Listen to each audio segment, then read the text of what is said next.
This is CNN Headline News. You're in tune with the world.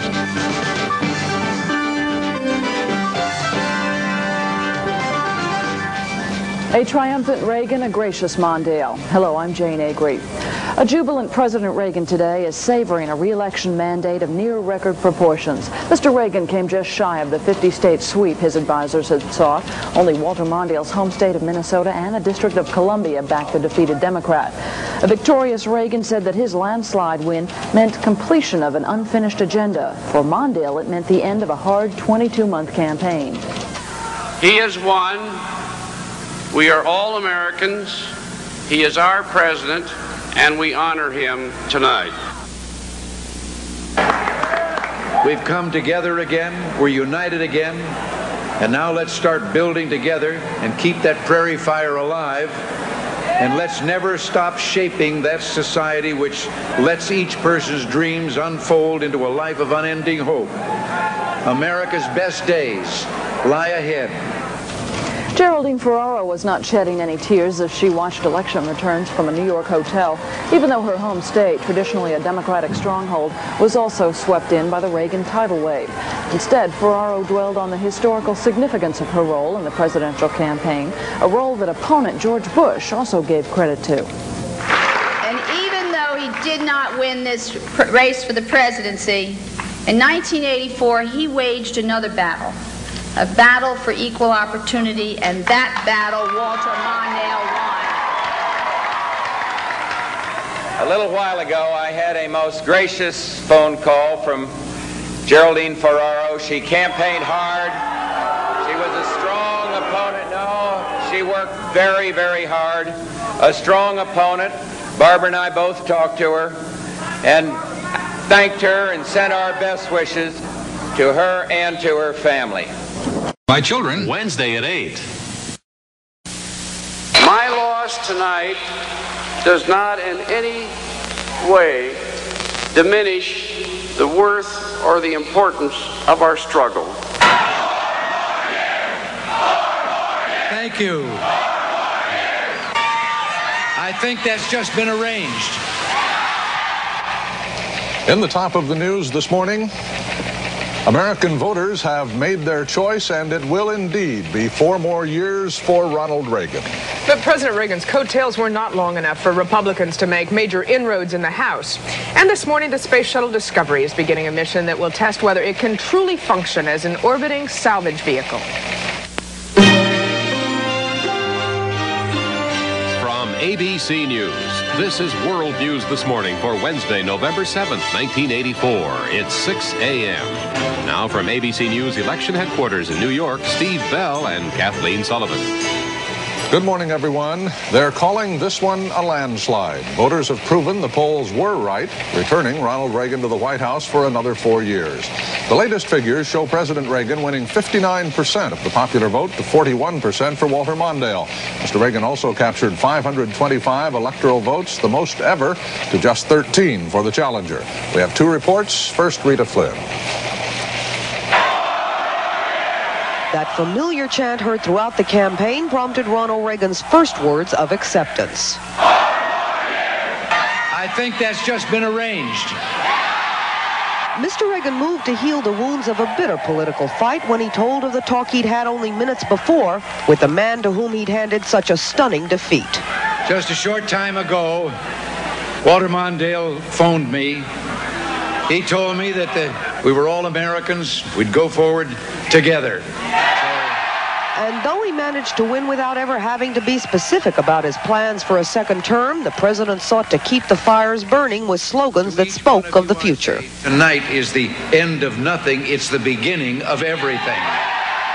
From here, the president heads next to his ranch outside Santa Barbara, where he's to spend the rest of the week relaxing as his aides begin to think hard about what's to be done with this mandate, a mandate so convincing that some of his advisors are already saying it amounts to a blank check.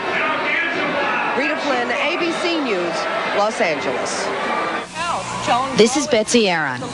They hoped for the miracle which never came. Supporters watching for any good news, staffers consoling each other. And finally, with the polls closed, Walter Mondale joined them. He has won. We are all Americans. He is our president, and we honor him tonight.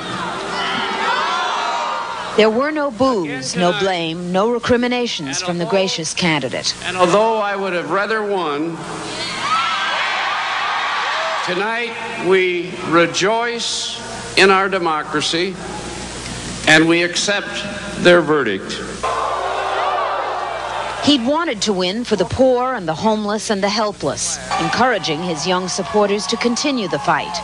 In the end, no one here would call this man a loser. And I'm at peace with the knowledge that I gave it everything I've got. There were some who said all along that Walter Mondale didn't stand a chance. There were many who criticized his campaign.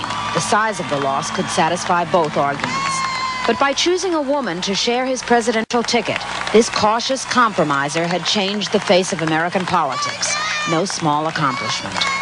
Betsy Aaron, ABC News, with the Mondale campaign in St. Paul. The race for vice president was sometimes marked by bitter rhetoric on both sides, but last night both Geraldine Ferraro and Vice President George Bush took the high road as they came to the end of the campaign trail.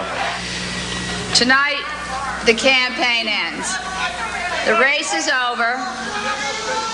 This is not a moment for partisan statements. It is a moment to celebrate our democracy and to think of our country. Let's come together as one people, united and indivisible, to share a common purpose, to realize the dream held by all Americans, regardless of party, the universal goal of peace and prosperity and opportunity for all. While losing the race for the White House, Democrats appear pleased with the election results at the other end of Pennsylvania Avenue in Washington. Among their victories, Democratic Congressman Paul Simon unseated three-term Senator Charles Percy of Illinois. At the very end of the campaign, Mondale predicted he would win. But the day after the election, he told a different story. After the first debate, I thought we had a chance and things moved again, but then it moved right back to that other level. I would say that my chances of winning probably disappeared at the end of the second debate. My feeling was that if we'd had the same kind of verdict, which I doubted we'd have in the second debate, that I then had a chance to win. But the president did sufficiently well in the second debate that I think it reassured Americans, and they did what I think they were planning to do all along. Modern politics today requires mastery of television. I think, I've never really warmed up to television.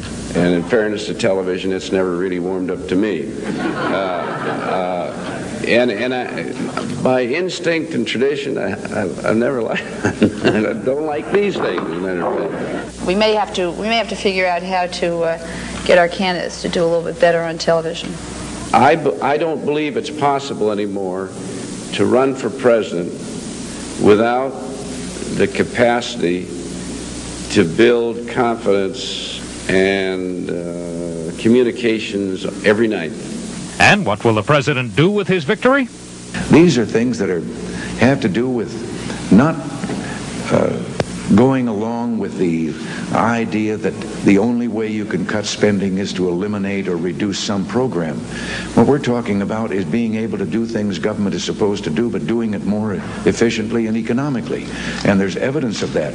We've made a number of steps that have revealed that the government is still larded with a lot of fat and still doing things in an old-fashioned way that business gave up a long time ago. So we're going to go do things of that kind. Reagan's victory was so pervasive that he even captured the home congressional